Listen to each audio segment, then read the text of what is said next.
जिस रोज सूर फूंका जाएगा और हम गुनाहगारों को यूं इकट्ठा करेंगे कि उनकी आंखें नीली नीली होंगी, तो वो आपस में आहिस्ता आहिस्ता कहेंगे कि तुम दुनिया में सिर्फ 10 ही दिन रहे हो। जो बातें ये करेंगे हम खूब जानते हैं। उस वक्त उनमें सबसे अच्छी राह वाला यानी आकिल और होशमंद कहेगा कि नहीं, बल्कि सिर्फ एक ही रोज ठहरे हो।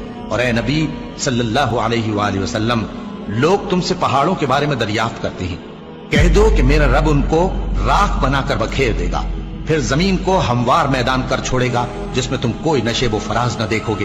उस रोज लोग पुकारने वाले के पीछे चलेंगे और उसकी पैरवी से इनहिराफ न कर सकेंगे और रहमान के सामने आवाजें पस्त हो जाएंगी, तो तुम एक हल्की आवाज के सिवा कोई आवाज न सुनोगे।